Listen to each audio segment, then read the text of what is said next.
bring him in a box. In fact, he's not bringing him in a box, he's bringing him in a stretcher, but the box is on top. So you see a box when you see the undertaker, and underneath will be a stretcher where he'll bring him in. He'll come in, and so the stretcher will come in, and he will be rolled in a stretcher into the ghusl area. From the ghusl area, you don't know what the condition of the deceased will be, if he's in a motor accident, or if he's been ill, or he's had an autopsy. So this could be in a number of conditions that he could be in, and how he's wrapped up as well. Sometimes he'll be in a body bag, sometimes he'll be in cotton sheets, sometimes he'll be in both. There may be both.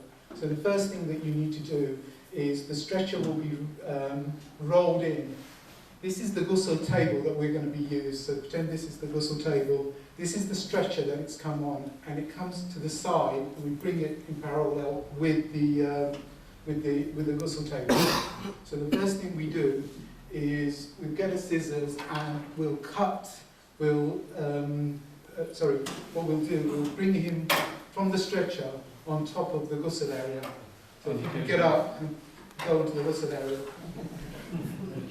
It's a miracle. It's a miracle.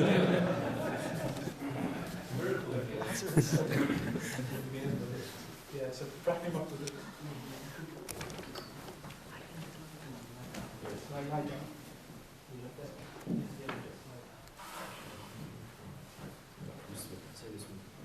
Okay.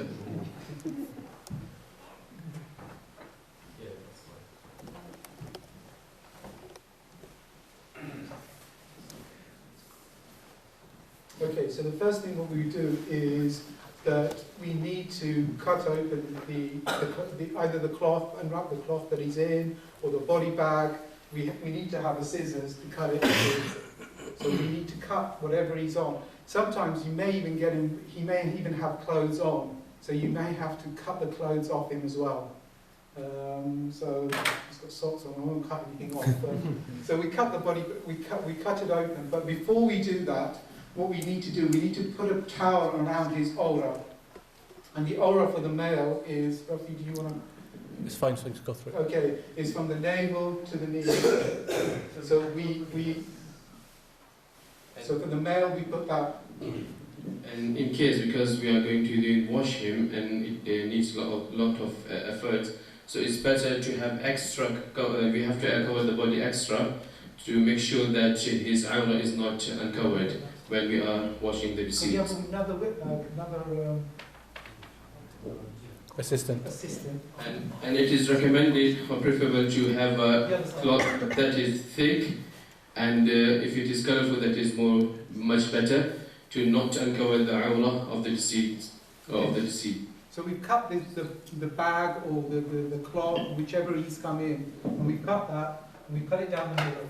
And now what we've got to do, we've covered his aura, so we need to take this sheet out, or this bag out from underneath him. So what we do is, if you go here, and there, and then I go there, and you push the cloth underneath him. Fold it this way. It will become easier to take it off. So it's important as you turn the body to make sure that his aura doesn't get exposed. Yeah. All the time, the most important thing, we have to make sure that the aura is not uncovered. This is the most important thing. And another thing, we have to make sure that we deal with the body with softness and as much as politely as much as we can. Okay.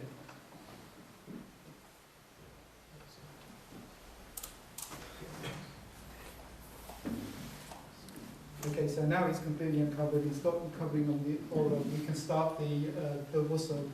So if you want to go. Okay. Stay here. بسم الله الرحمن الرحيم الحمد لله والصلاة والسلام على رسول الله وبعد. Alhamdulillah, this is an opportunity for all of us to learn how to wash and how to shower the Muslim deceased body according to the sunnah of our beloved Prophet Muhammad sallallahu alaihi wasallam. Especially living in this country where we don't have official bodies to take this responsibility and meaning wash and shower the body. So, alhamdulillah, the few things we need before we start So we have to make sure that these things are in place before we start washing the body. The first thing is, as we said, scissors, that is scissors, and we have to have the bucket for the water and the gloves to wear it, and yeah, both of us. That's one. I'll wear it.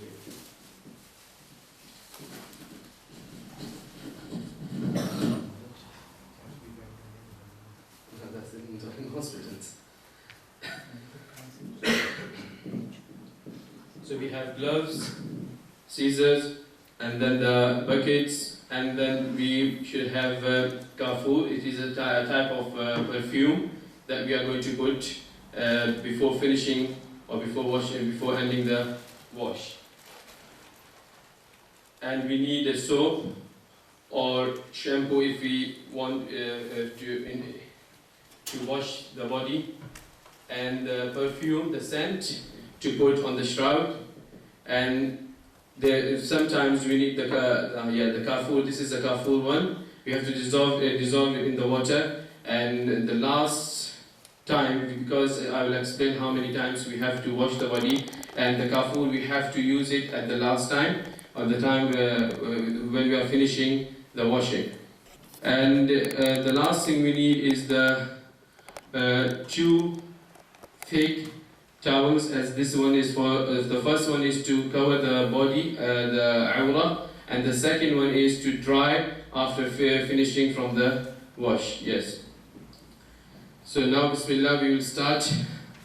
What the first thing we have to do? The first thing we have to clean the private parts of the deceased.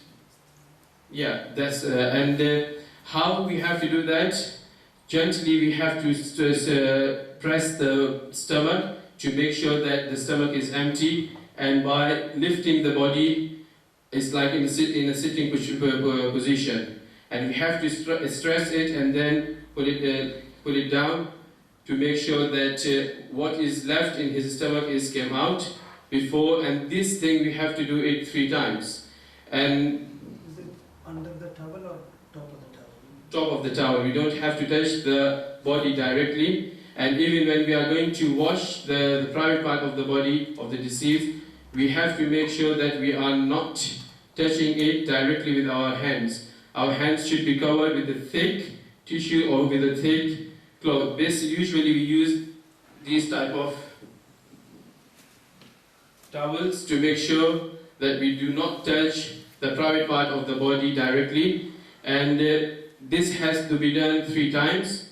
Every time we have to make sure, and under the towel, make sure, and someone is dropping the water. Someone is dropping the water continuously to make sure that the dirt is coming down. We have to clean it. Yeah, this has to be done 3 times. First time, and make sure the most important thing, we have to make sure that we don't touch the private part as much as we can.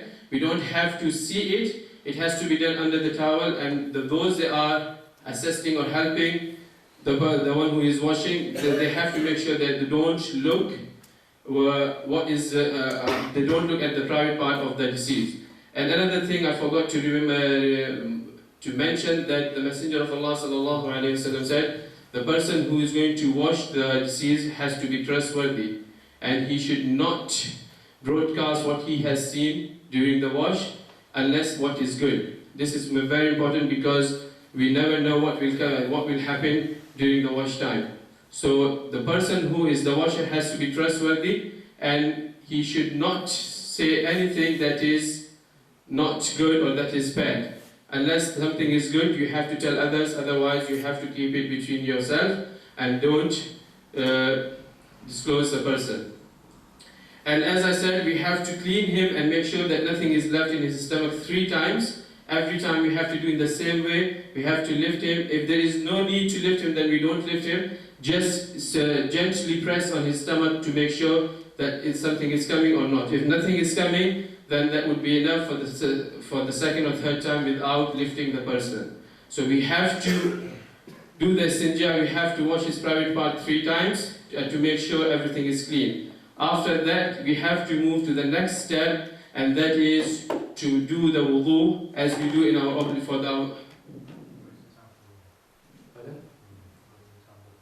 For the woman, it has to be covered from the shoulder up to the legs, yes, for the women. And after that, after making sure that nothing is left in his stomach and he's clean, we have to start doing the wudu. And this is a normal wudu as we do for the obligatory prayer, for our prayer. And inshallah, so the first thing is we have to wash his both hands 3 times, as both of them together, yes, 3 times. And after washing the hands 3 times, we have to clean his mouth, but without putting the water into the mouth. We have to just use the finger and just clean his teeth. So without putting any water, I have to take a water and just clean the teeth without putting anything inside. And same thing with the nose, we have to clean it, make sure that nothing is left, that nothing is inside. And both things we have to do 3 times, as we do in our normal wudu. After that, we have to wash his face 3 times again with the water. Every time you have to take the water and wash it, and make sure that you are doing the perfect and complete wudu, not leaving any part of the face of the body that has to be washed. What do you do if there's something coming out of the nose? How do you stop that? Yeah, if the blood is coming out from the nose, then we have to put the cotton balls into the nose to block anything is coming from there. And that is in case if there's an accident or the person was ill. So there are two small cotton balls. Yes. So if anything is coming, we have to stop it by putting these cotton balls into the nose. And obviously nothing will come from the ears. Most of the time it comes from the nose. After washing the face 3 times, we have to wash the right hand up to the elbow as we do in our wudu. Again 3 times. And make sure that you are washing it properly, not doing it quickly. After that, you have to wash the left hand, same as you have done with the right one, 3 times. After that, wipe on his head once, and then the ear, you have to pass the water through the ear, clean the ear, both ears, starting with the right one, and then the left one. After that, you have to wash the foot 3 times again, up to the ankles, and same thing with the left one. So in general, in short, we have to do the wudu. We have to make the wudu, proper wudu. This is the second step after cleaning his private parts. The third step is we have to start washing his head. We have to start washing his head by, yes. The first thing is we put the water and then we start washing his head with the soap or with the shampoo we have. So as usually we take the shower, we have to clean the whole head and then the face. After washing the head, we have to start from his right hand side, from his right body side. We have to wash the whole right side first. So after putting the shampoo or the soap on his body, we have to clean it with the water. After cleaning the top of his body, we have to turn him to his left side to make sure that we wash the down of his right side body as well. Yeah, this is from the beginning, from the top all the way to the down. And in terms of the private part, we have to do it on top, from the top of the towel, without passing our hands inside the towel. So you make sure that you don't touch the private part of the person, and it is just from the top of the towel you have to clean it. You rub it and then you put the water on the towel and then make sure that the soap or shampoo come out through the water. The same thing, we have to do it with the left side of the body, meaning we have to put the soap, and if there is some dirt, we have to make sure that we clean that dirt, nothing is left. After putting the soap or after washing the top of the body, we have to turn him to his right side and make sure that you wash the lower body as well, from the top to the toe. This is the first wash. So in the Sunnah, we have to have 3 washes. And these 3 washes should be with the water, and there's a type of Lotus. Lotus. Lotus. There are leaves from the special tree. You have to dissolve that leaves in the water and then wash it. But if we don't have that, we can use the soap, or we can use it normally as a soap, and to wash the body. And we should wash 3 times, and every time we have to start with the head, as we did in the first one, and then to start the right side, the top of the body, and then to turn him to the left side to make sure that we wash the lower body as well of the right side. And same thing we have to do with the left side, top of the body, and then the lower of the body. And after doing this twice, the third one should be with the kafur, meaning the kafur is this one. We have to dissolve it into the water to make sure that enough kafur is into the water. And the third time, we don't have to rub the body, because the kafur is to make sure that it is for the purpose that it gives a nice smell and keep the diseased body away from the insect when it goes to the grave. But the last time, the third time, when we have to wash it with the kafur, we have to make sure that we just put the water without rubbing it, because rubbing it can harm the skin of the body. So the third time we have to do the same, starting from the head. So make sure we put the water with that one that has the kafur in it, starting from the head, as we did in the first one and the second one, and then the third, and then again right side of the body, and then lower side of the body, and then the left side. But the last one, we make sure that we don't rub the body. We just pass the water from the top to the toe. And these are the 3 washes that we have to do according to the Sunnah of our beloved Prophet Muhammad sallallahu alaihi wasallam. And now, after washing, this is Alhamdulillah, so we have washed the deceased according to the Sunnah, and now we have to dry to make sure that when we are going to transfer the body into the shroud, that it is not wet. And in terms, if anything came out at the time or after we have washed the body, anything came out from the private parts, what we have to do, there are different opinions from the scholars. Some of the view of that we have to do the procedure again. The whole process we have to repeat it again. But the strongest opinion is we have to clean that part. We have to take the dirt and we have to clean that part, and that would be inshallah enough. We don't have to repeat the whole procedure again. You see some stains coming down. Yeah, sometimes when we pass the water, you can see the dirt and anything is coming out. And if it happened, or even if you are when you are transferring the body into the shower and you see something, you saw the dirt, then you have to clean that part without repeating the whole process.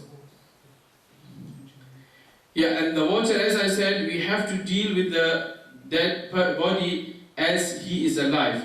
So if we are in summer, we don't have to use too much cold water, or if we are in winter, we don't have to use very hot water or warm water. So we have to make sure it is suitable for us.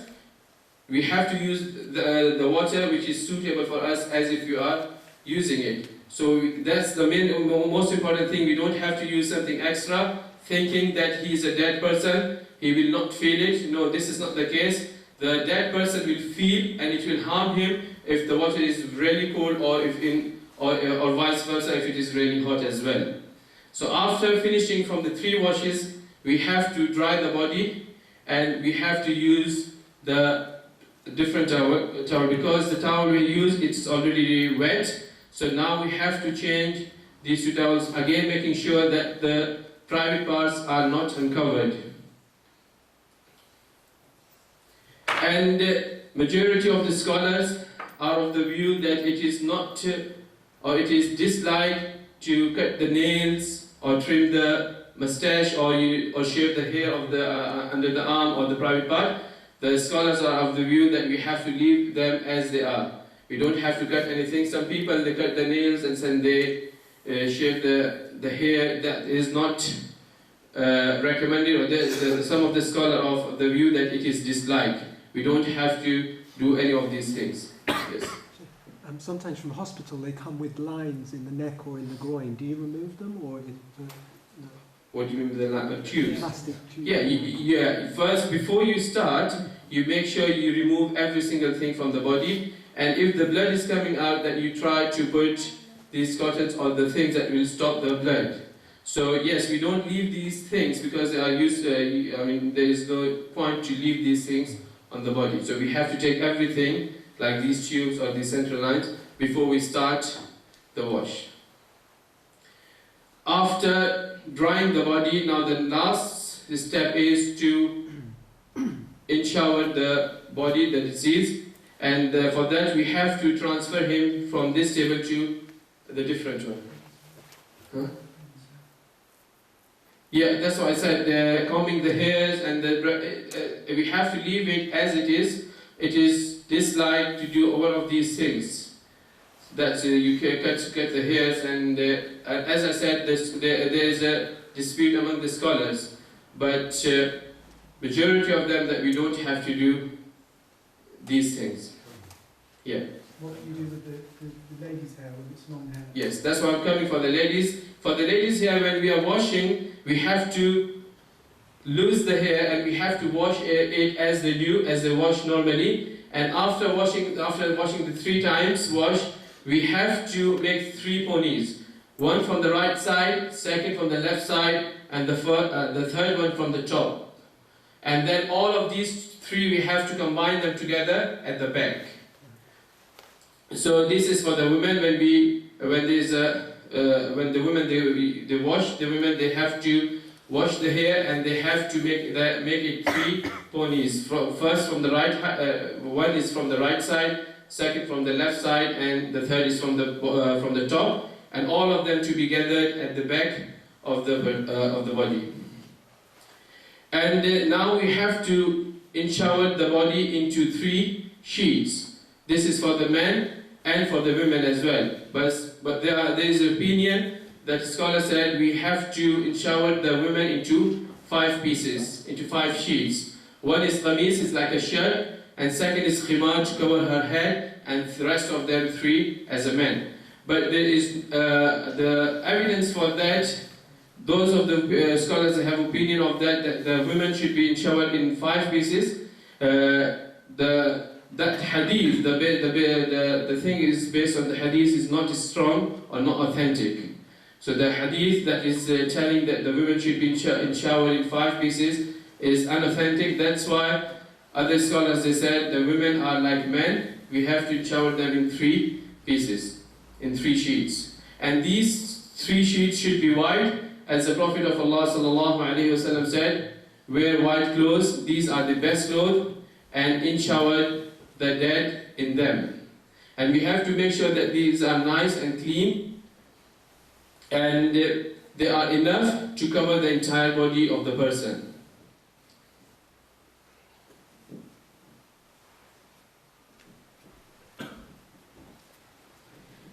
And before we transfer the body, or before we put the body on it, we make sure that again, to perfume, to put the scent onto the shroud as well.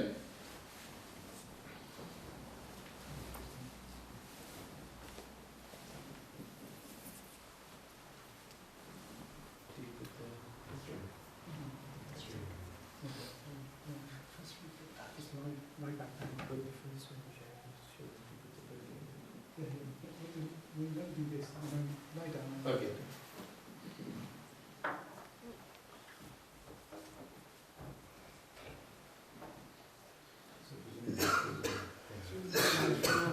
So if you just imagine this is still the ghusl table, and what the law in High Wycombe is that we need to bury the deceased in a coffin. They won't allow us to bury the Islamic way in a shroud only, in the coffin.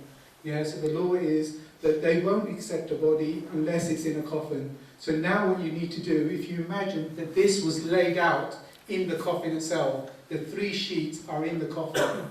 But this is the ghusl table at the moment. So, perfume. Yeah. Now it's the time to perfume, to put the perfume on the shroud. Yep. I think we don't have to do it, but just, yeah, Can you put it on the person, on the shroud or person? on the shroud, yeah. Yes. So that can be prepared before. isn't it? Yeah, that's what I said. Before we transfer the body, we have to make sure that we have put the perfume, we have perfumed the shroud. For men and women, both are same, yes. And now it's the time to... This is now quite a difficult bit because what you need to do is, if you can imagine that there is a box and you need to put the deceased into the box. So this is where you need 4 people to hold on the 4 legs and actually pick him up and put him in the box. And this will be, the coffin will be in the box. So this is quite a difficult bit because you're not, you can't show the aura and you need to lift him up. So this is why you need 4 people to actually lift him and put him into the coffin. Yeah, and sometimes it is recommended if the person is really heavy or big, so it's really difficult to transfer him or to lift him from the table and to move him to the coffin. There is another way that inshallah after finishing this I will show you, is that you fold the coffin on the same table, you dry the table, the one you wash the deceased on, you dry it and then you roll the coffin from the right side and put it under him and then turn him other way into his left side and then pull the coffin from the bottom. Yeah, that would be easier instead of lifting the person if he is really heavy or if you don't have anyone to help you. Yes. Yeah. Again, we have to start covering his body with the right side first, and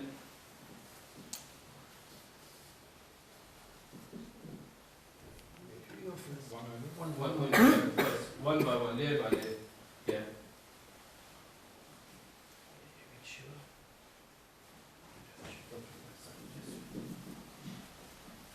And then you pull the towel which was covering the, you cover the face.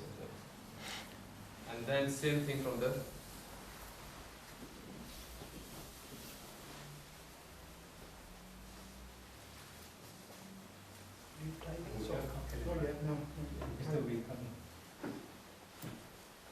you don't Just roll it. just roll it and leave it to the end. And then the second sheet. The second First sheet. right and then the left. Fold it. Are all 3 sheets perfumed or just one? Sorry? Are all 3 sheets perfumed? Yes. All yes, of them? yes. And then the third sheet. Again right and then the left.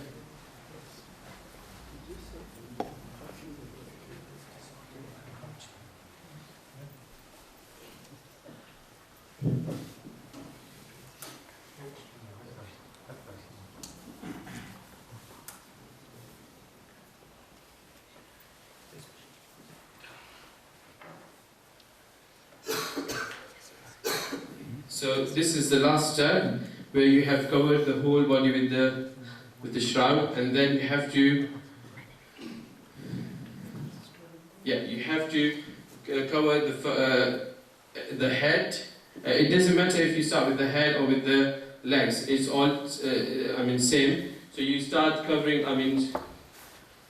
touching the shroud with these straps. Under the feet, yes. The end of the feet, and here from the top at the end of the head. And then these 2 to make sure that coffin is not going to come out, yes.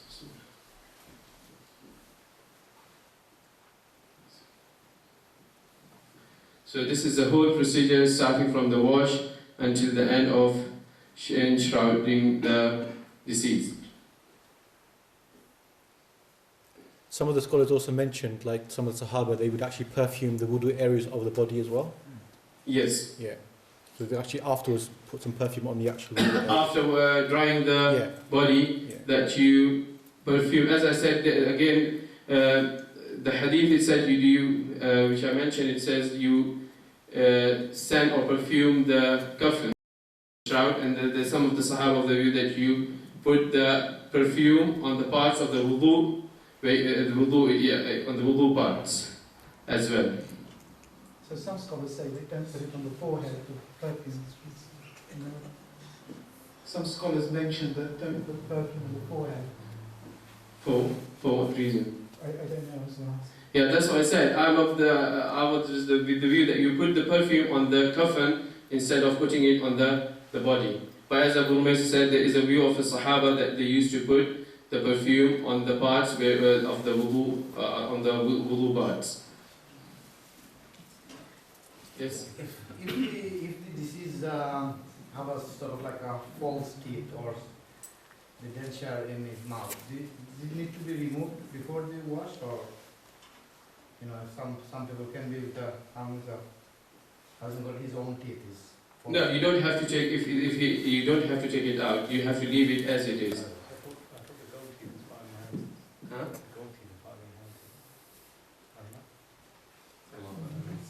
Sorry? The gold teeth, it's a part of inheritance. You have to leave it because it's going to harm the body, so you don't have to take it out. Yeah. So in the case of a woman, let's just pretend that Moin's a woman for a minute. How would you do the wrapping of the head? The view of the 5, the view that says you do 5. Yeah, then we need another one that is a qamis. Yeah. The 4th one is a qamis. You wear the qamis. Yeah. All over the body. Yeah, and then whole of the body, and then the khimar one, the one you are covering the head, will be the after the qamis. So you cover the head as you're like the women they wear the scarf. Yeah. So you cover the whole hair, and then after that you cover on top of that 3 layers of the shroud. So the way you make the kameez is you make a slit into the. It's like a qamis, in the hole, and then you put it cover it over the head. or the whole up to the end of the feet. Front and back. Yeah, front and back, obviously. And if we are not able to wash the deceased, then the scholars said we have to do the tayammum. Yeah, we have to do the tayammum, and that would be enough. If in case there is when the person is died when there's a burnt body, so you cannot use the water because it's going to affect the whole body. So in that case, we have to do the tayammum. Just the normal tayammum, the hand and the face, and that would be enough without washing the whole body. So yes. After postmortem, there will be sutures, big threads. You leave them. You don't need to. Yeah, you don't. As I said, you have to deal with the person as he's alive. So anything is going to harm him, we have to leave it. Like these stretchers or anything, or the teeth, gold teeth, we have to leave it as it is. And we have to be very gentle, as the deceased person cannot tell you. So you have to make sure you have to be extra careful that you're not lifting him, you're not harming him in any way by lifting or by turning him to right or left. I've seen where one of the 3 for the men is like a kameez. So one of the sheets they make the slit and put it over. Is that frowned upon, or is that just another? So one of the 3 kafan for the man can be the folded kameez with the slit. No, it has to be 3 plain, as it mentioned in the hadith, 3 plain sheets. Yes. But not one cut in the middle, so it can go like a slit. Yeah, and they put it in the head. So, and the reason for that is it's the easier relatives want to see the face. Before you close the coffin, what you do, you just leave it open without having that cut. So you leave it open, and after they finish, then you cover the head easily. Yeah. But I don't see a problem. Yeah, I don't think there is an issue if you cut that. And